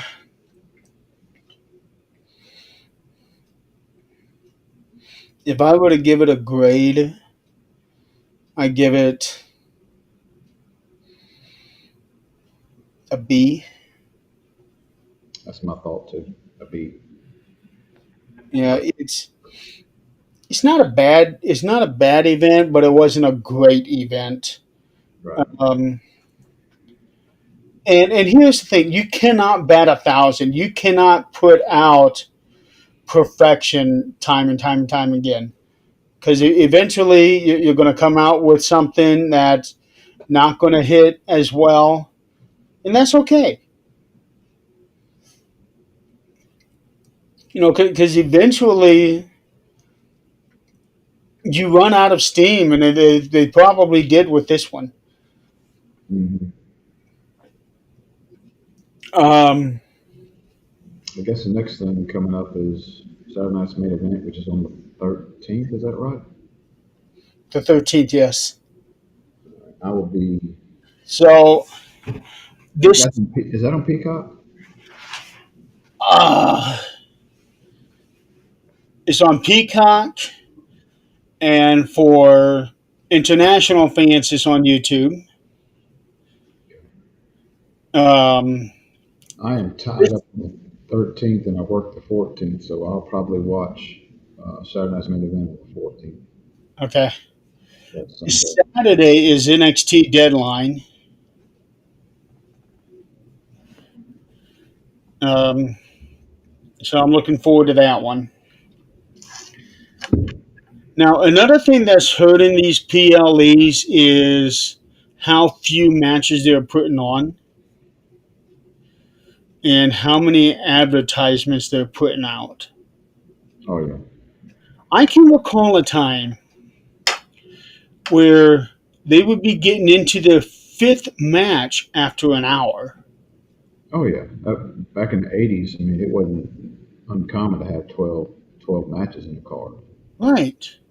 And we loved it Yeah. because Now we it's so many people. yeah, so much. You get to see a lot more wrestlers. Now the matches aren't as long, but now it's like advertisements forever. I know. Um, And I even started listing the advertisements in our chat. hmm. So they did the 4 minute ad, which was not supposed to have anything to do with wrestling, but every other ad was wrestling. And then as soon as that was done, they showed another one for Saturday Night's Main Event, and that was in the 4 minute commercials. Yeah, I think we were calling out what advertisements we're watching because when we're watching on different, I guess, different platforms or whatever, um, we're usually not in sync with one another. We're usually 30 seconds behind or 30 seconds ahead or something like that. I was Even advertisements. actually ahead this time because before you guys are behind. Before you guys are ahead of me. Yeah. But I was actually the one ahead. Um, but I had to refresh a couple times because my feed got pixelated. Um, but yeah, it's so frustrating that they put out all these ads, stuff that we care nothing about. We just want to watch wrestling. Yeah. Well, they got this whole selling ad type thing, the business side of it. Not like they're not already making a ton of money. Yeah, well, it's times like this when I do wish that Vince McMahon was back because ever since he left, the whole ad thing had gotten bad. There's a lot of things that's different, some good, some bad, with Vince gone. The ads is definitely a negative. Um, And the lack of matches is one of them that too. and the ticket prices. Um, Yes. I can't even afford to go to a house show. No. You know, it's just not going to happen. And the problem is people are still paying them. Yeah, And because of those people, then that's just enables them to continue to raise the prices. Um, and I got mad at Chris during the show. We were halfway through the show, and I never once thought about this guy. And then Chris had to ask, well, "Where's Good guy?" yeah. We didn't see him till late in the series, late in the show. Well, that's because he was right in the middle instead of in the middle of one of the rings, like he had been. He was behind the ring posts, Hmm. and and that's why we couldn't see him. And that's another thing. If I'm paying that kind of money, I'd want to be in the center area like he is, not on this side of this ring or this side of this ring, because you're at a disadvantage of watching the stuff right in front of you. You're having to look over this way, look over this way. Um, Gosh, darn! If you're behind the announcers, you're behind the announce tables. And you got matches going on in the ring way over. It's like that's oh, that's the disadvantage of the side by side rings like that. you know. Remember when they were doing World War III in WCW, Hmm. and the way that they had the three rings? I would not have wanted to be there unless you were sitting behind the center ring and you had this ring right here, this ring right here. That you had Yeah, perfect right there. Anywhere else would have been bad. Um, but yeah, I noticed green shirt guy there, and then the bearded guy, and then that woman that you pointed out at WrestleMania with the bright yellow hair. yeah. Um, yeah, and I don't know. It's because of these people. They more or less enable WWE to keep their prices up so high where you have to have millions of dollars. There's no doubt that Green Shirt Smiley makes millions a year. He has to be able to afford all these prices. Yeah. I want to go back a little bit. We didn't kind of skip my mind on the women's War Games match. I want to bring up Charlotte Flair's gear. Uh, Oh yeah, she came out and it was paying, I guess, respect to a little fan. I think it's a girl. yeah. It's a girl who has a brain tumor, and I think they didn't say it on air, but from what I've read, I think it's inoperable. Right. I saw some backstage photos and stuff of her meeting with the family and the little girl and all that.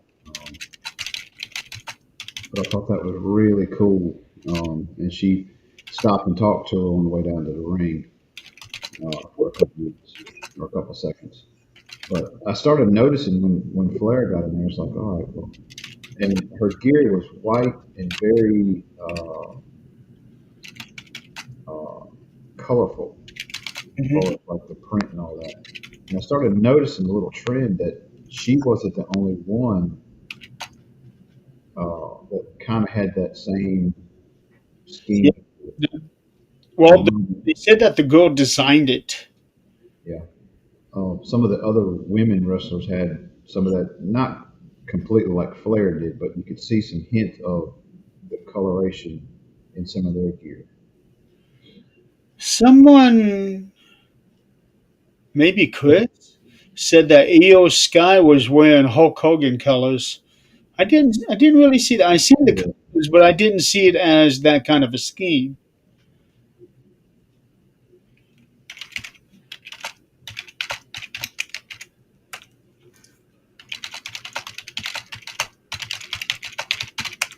Of course, Rhea had the Terrifier look to it. Um,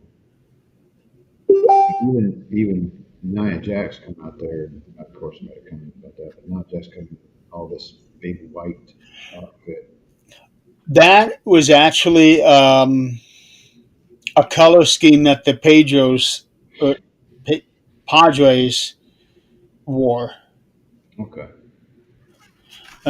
Somebody pointed that out. Let's see.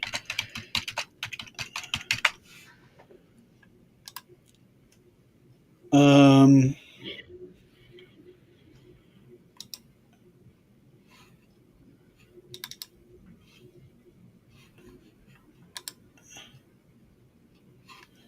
okay, let me. Oh,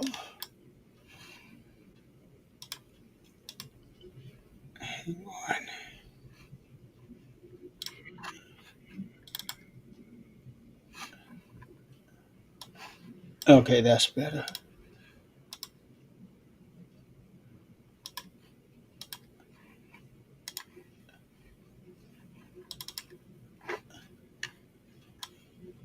So is this part right here? Mm-hmm. So she was kind of going with that kind of color scheme. Yeah,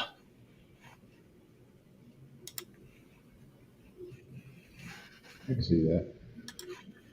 but the way that they designed hers is like accentuating certain parts of her.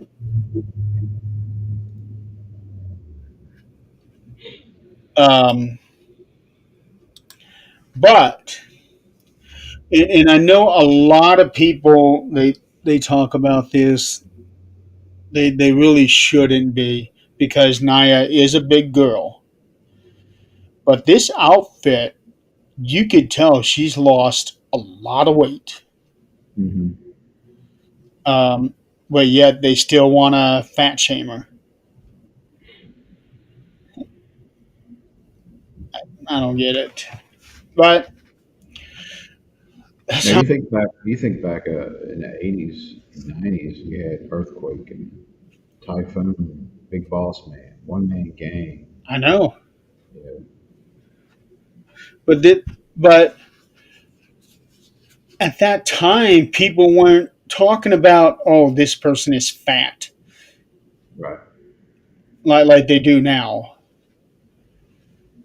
Um, I think in general it's probably different from men's wrestling to female wrestlers. And you've got this idea that all the women wrestlers have got to be good looking, thin, athletic, uh, as opposed to like Dewdrop and Naya. yeah, And see everybody fat shaming Yokozuna. yeah. But Or, well, okay, or so Andre. Piper Niven,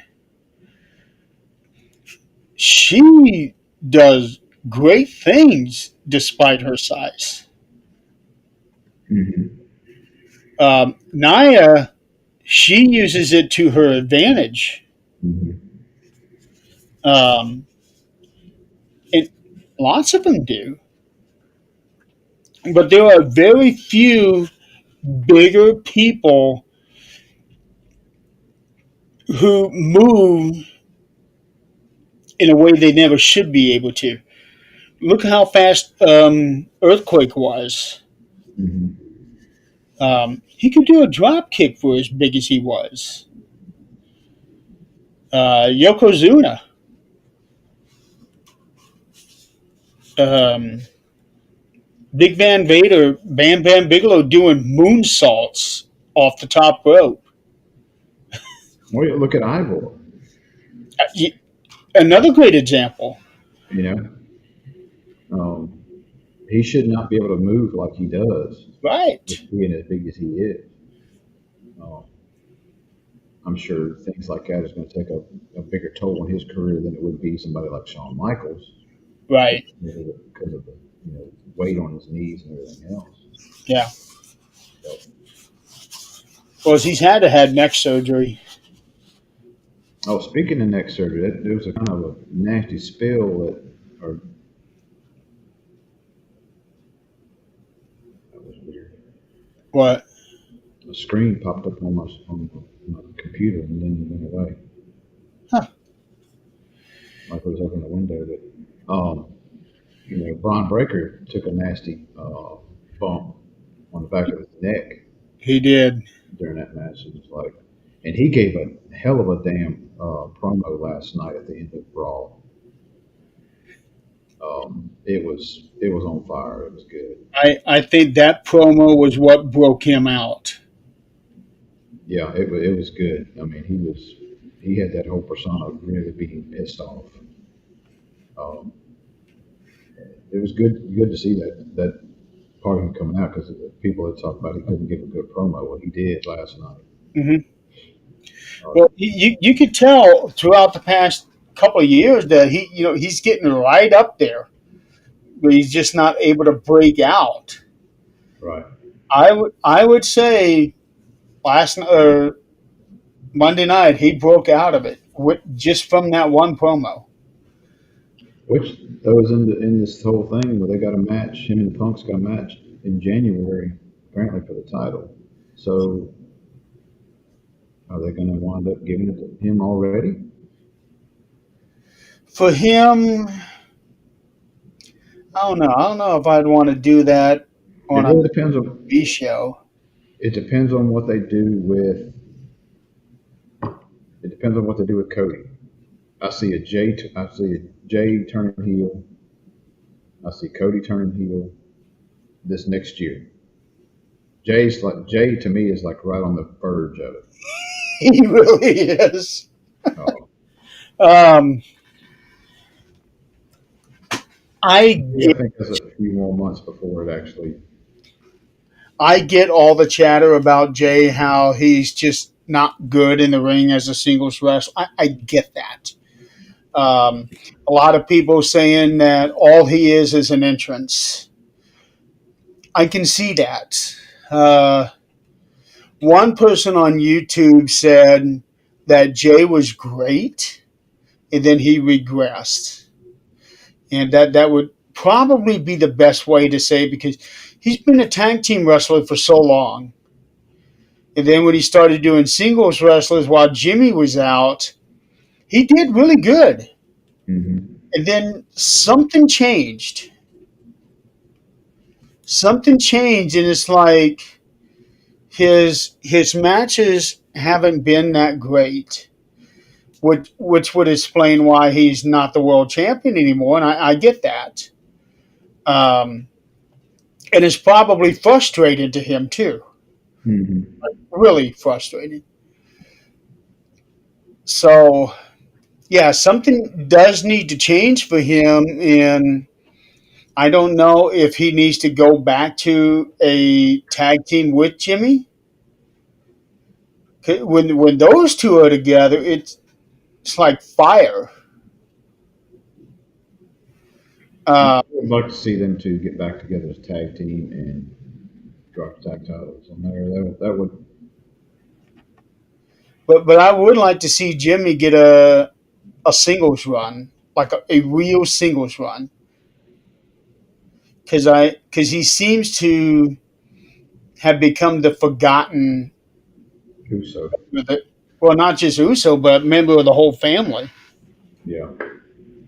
So I would like to see him get his shot. I'm ready for Wyatt Sick to stop this popping up every so often and actually get some storyline in there with Solo's group. It's time. It's time to go ahead and start that feud up. They've been hitting at it for quite a while. Yeah. And for a long time, it seemed like it was going to be those two teams in the War Games. Yeah, that's what I thought. Um, but is Mhm. they saved the War Games for the main event, and neither one of those two factions are main eventers. Um,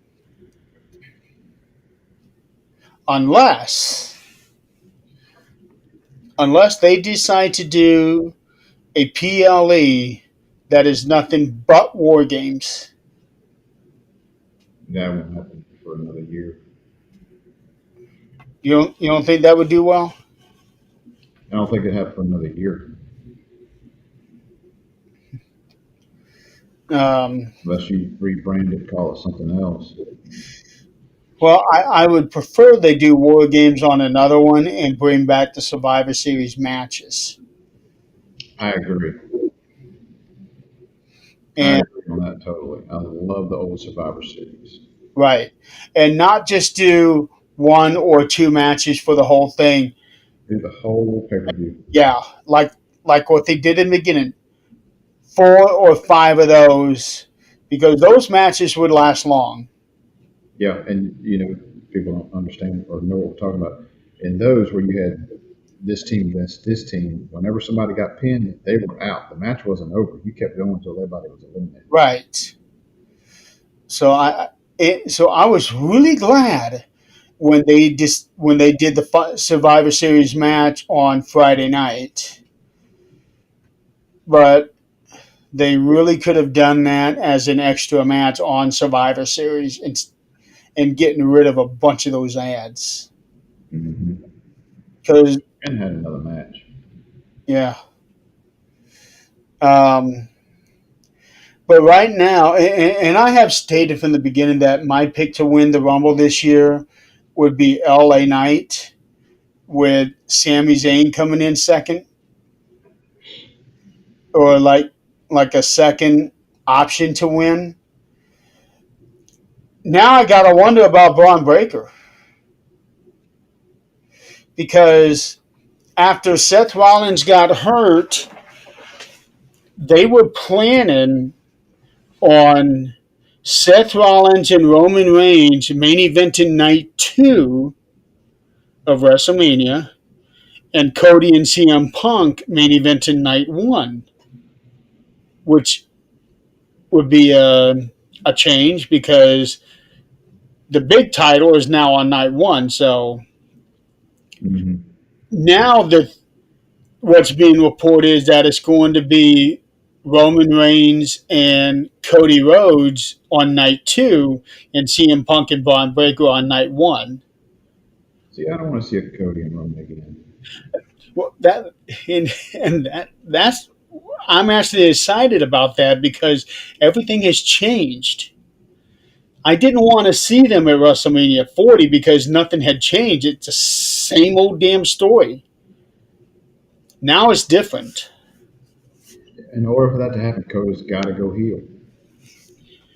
And he probably Probably, probably at that night. Probably that night. If I had to guess, if it's gonna happen, it's gonna happen somewhere big. If he goes heel, it'll have to be that night. that would probably be the best time for him to turn heel, yeah. And turn heel and keep the title. Because it doesn't make sense to me turn heel and lose a title. So why'd you turn heel? Unless you lose the title and turn heel the very next night. Or he loses the title and then he turns heel immediately after and starts destroying everything because he lost. Right. That would make sense too. Yeah, because this time Roman would beat him clean, Mm-hmm. and that's what sets Cody off. Right. So, Uh, I don't know. We'll just have to wait and see what happens in the Rumble. They may say They may have Roman win the Rumble, but I don't want repeat winners. I want to see new people win. You have to throw him in the elimination chamber. Yeah. In the elimination chamber. I Hmm? can see that working very well. The Elimination Chamber is going to be in Chicago this year. Just a couple hours away from me, but damn, ticket prices too expensive. Put a double mortgage on your house and go to Royal Rumble. Do what? Put a double mortgage on your house and go to Royal Rumble. Shit, I'm barely able to get by with the mortgage I got now. I know TKO is okay with people going into debt and running up their credit card bills so they can go to their shows, but I'm not going to do that. That's not going to happen. Nope. I would do whatever it takes to save money, and I am. Yeah, with that note, we need to wrap this thing up. Yes, we do. We just crossed 2 hours. I got to get done before I go to class. Oh, you got class tonight? Yep. Okay. And I gotta get to work. You're talking about being busy. This week has been just crazy. Every day I've got something going on. All the way through. Oh God, all the way through Yeah, Sunday. here's what my calendar has been looking like for December, and a couple of those I just added yesterday. Yeah. So, but I've had to cancel some of these things this week because of all that snow that we got hit with. Yeah, I've got So, every day, every night. all right. So, when is your next day off for a show? Won't be. Sundays are kind of hard now because I'm doing that Spark stuff on Sundays and it's very busy. Did you say you're working on Sunday? This Sunday? I am technically yes. Um, Sundays are getting harder to do. Um, Are you going to be watching Deadline Sunday or Saturday? is it on Peacock? Yes. If it's on Peacock, I can watch it. Um, Maybe Sunday night. Do we do a show Sunday night? No, because Catherine does her show from 7 to 9. Unless you want to do it after that, I can do that. Let's pencil that one on. It'll Uh, be still fresh in my mind and all that, and we can do it Sunday night after her show. I'm looking at Deadline right now. It doesn't say anything about Peacock, but it says that it will be the first Deadline to broadcast on Netflix on international markets. Okay, so I did not know that. I might be able to pull it up on Netflix then. On international markets. I've been able to watch Raw. Well, everybody can watch Raw on Netflix. I thought that was part of the deal too. No, Raw is in America on Netflix. Okay. But Raw, NXT on Tuesdays, and SmackDown are on Netflix International. Okay. Well, let me see if I can even watch the thing, Okay. knowing that, and then we'll go from there. Yeah, the event will be okay. Here it is. The event will be available to live stream on Peacock in the United States, Netflix in most international markets, and the WWE Network in any remaining countries that have not yet transferred to Netflix due to pre-existing contracts.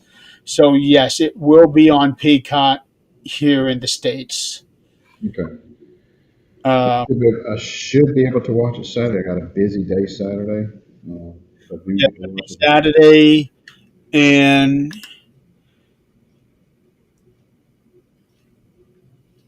it'll start at 6 o'clock Central. Okay.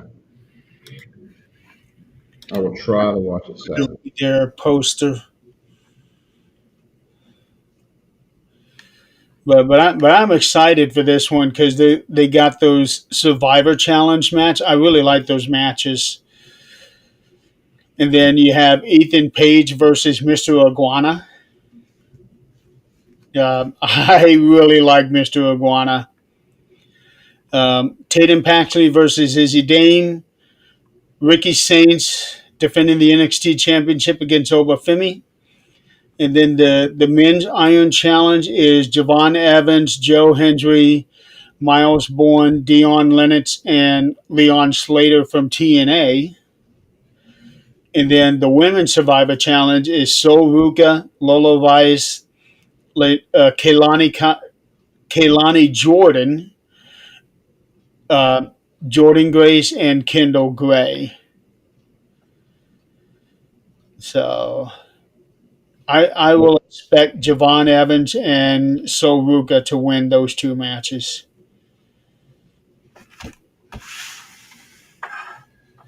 I will try to watch it Saturday. Like I said, I got a busy Saturday, but hopefully I'll be able to squeeze in. Okay. Well, remember, it comes on at 6 o'clock your time, Saturday.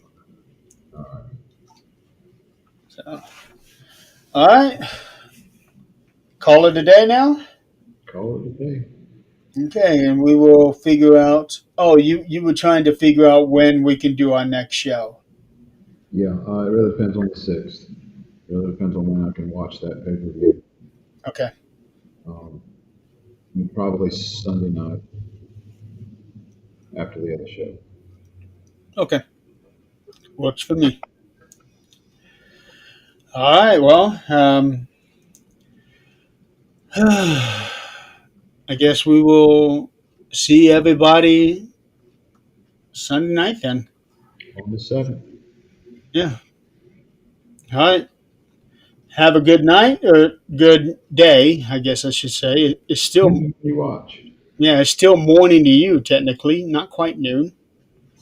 It's hitting right at noon. Yeah. All right. Well, we will see everybody next time. Take it easy.